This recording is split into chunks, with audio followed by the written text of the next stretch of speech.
Hey again, guys. Do you know what I like to do when I find a Roberto Clemente jersey that doesn't have sleeves? I like to look at some baseball cards. So I was, you know, thinking all night while I was in and out of sleep because I was watching a live last night talking about cards and investing, and so I have, woke up with something on my mind, having my morning coffee and just pondering as I do. But before I do, I have to show you a really cool piece that I got in. This is a original press photo of George Sisler.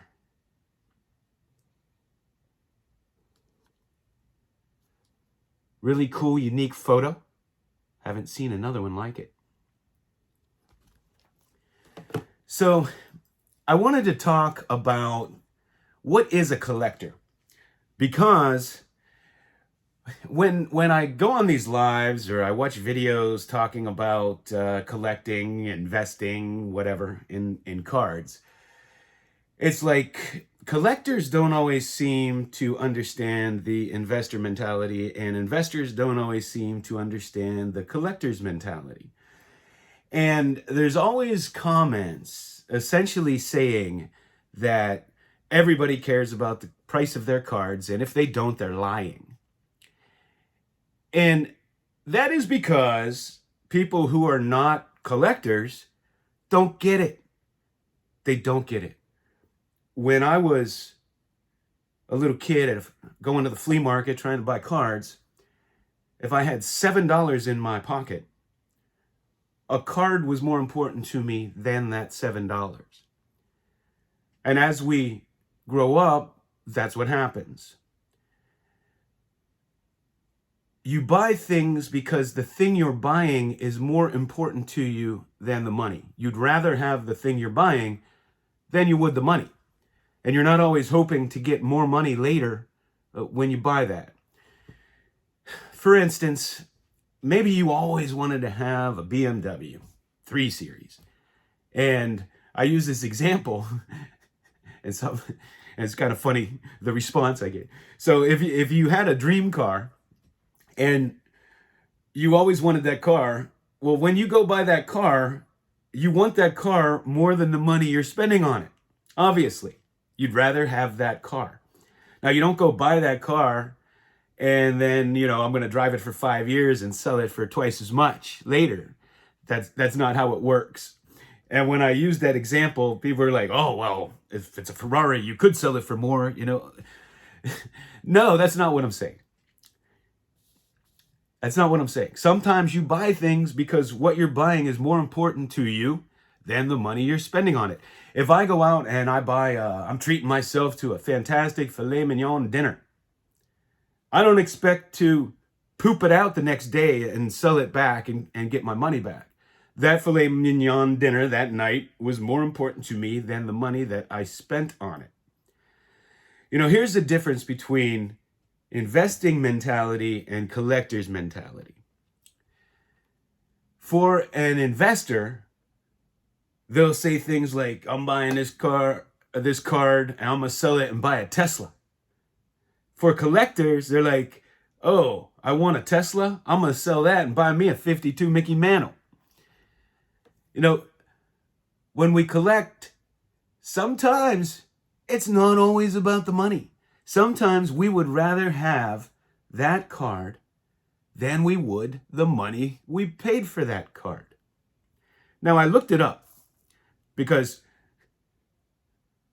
what's happening is all of a sudden investors are saying they're collectors and they're doing, doing videos on collecting. I looked it up. I wanted to look up the definition of collecting. And here's the Merriam-Webster dictionary definition: to gather an accumulation of objects, especially as a hobby. Where in here does it say to sell for a profit later, to retain value? Let me read it again. To gather an accumulation of objects, especially as a hobby. See, I think we should talk about the hobby when we talk about flipping, investing, collecting, everything collectively. But we should not use the term collecting when we talk about those things because it's not accurate. Collectors accumulate. We accumulate. We want to collect. And to a true collector with that collector's mind, you would rather have the object you're collecting, whether it's a comic book, a Pokemon card, a piece of art, you'd rather have that than you would the money. That's why you spend it. You know, we always joke around in investing that when a swing trader who is jumping into a stock and is looking to make a profit quickly and just hold it for a short period of time, when they come out and report bad earnings and it goes way down, they turn into long-term investors. And it's kind of the same with all the flippers. If you bought Tatis Jr. right before the news came out of the PEDs, now you just became a long-term investor in Tatis. And everybody on these chats and everything are like, well, you got to hold it long-term. I even saw somebody saying that you have to dollar cost average and you just keep buying cards at all times and eventually they'll go up. The definition of collecting: to accumulate, to gather an accumulation of objects, especially as a hobby.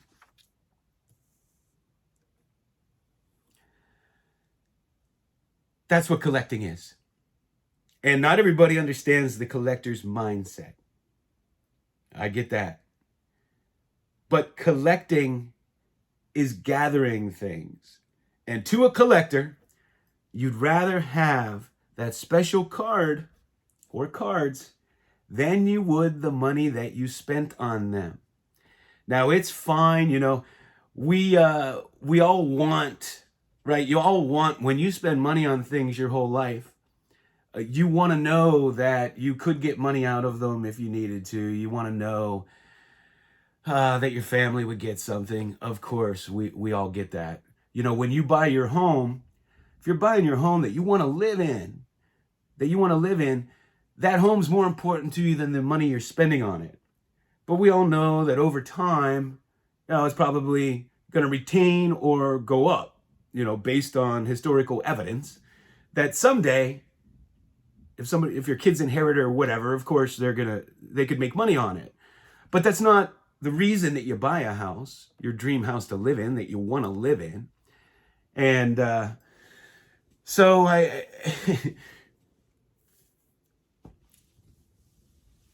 don't know. These are the things that I think about because it just gets a little frustrating when I talk about collecting and not being in it for the money, and people don't believe you.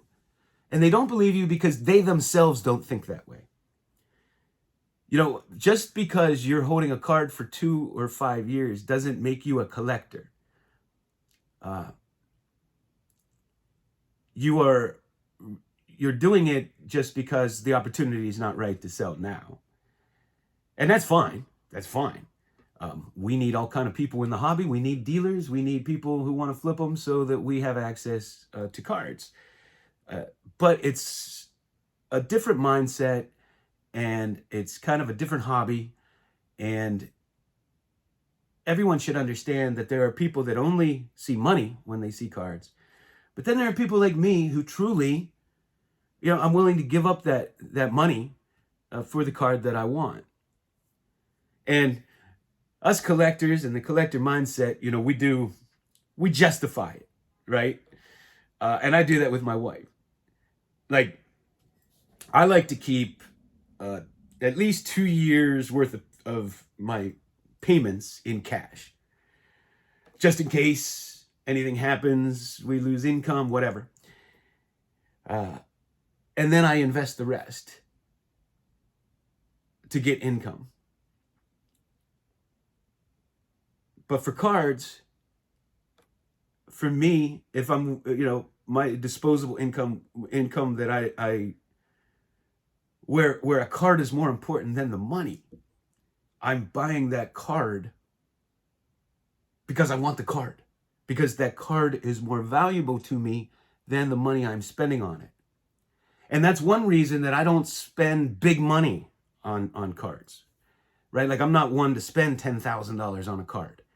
I have it, but I don't want to spend it on a card because I collect. And there's certain amounts of money that are more important to me than certain cards. So could I buy the 52 mantle? Yes. Would I? No, because I don't invest in cards. I would want that Mickey Mantle for my collection. So even if I truly believe it's going to go up in value or hold its value, which I do, I still wouldn't pay the money because I don't buy cards as an investment. I would never sell it. Once it's in my collection, it will stay in my collection. And so it doesn't matter if it's a good investment if I'm not, I'm going to have it for my whole life. Maybe somebody down the road, a family member or something might benefit from it. But we always justify this. Where I was going with my stock analogy and and the cash that I keep is I started to say that us collectors justify things. So I will tell my wife things like, well, I'm going to spend, this much money on cards because I don't want to have all my money in stocks, right? I have the cash, I have the stocks, so we justify it. Let's diversify. But I don't really ever plan on selling unless there's a catastrophe or I really, really would need that money. And that's just the difference with the collector's mindset. And I don't know, it's just kind of crazy that no one believes me. No one believes me. If I don't say I'm buying cards for money, I'm a liar. You're a liar. No, some of us just want to collect. So I had that on my mind and I just wanted to get off my chest. I wanted to, hear your feedback on it. Hear your feedback on it. I know a lot of the people that watch my channel, a lot of you are the true collectors who would rather have the cards you have than the money. And I know many of you also probably are investors or hybrids where you have a collection, but you also sell off stuff. And, it's funny. I think for a collector, we sell off doubles maybe, or items that don't fit in the collection in order to fund new purchases, not in order to make a profit. As like, if we don't have a lot of money, I know I certainly have done that in the past, where you sell off doubles in order to fund new purchases. But anyway, I'm interested in your thoughts on the subject. Are you one of those people that would like to invest in a card and hope to be able to buy a Tesla? Or are you one of those people who, if you want a Tesla, would sell it and buy a card? Let me know your thoughts. Thanks for watching.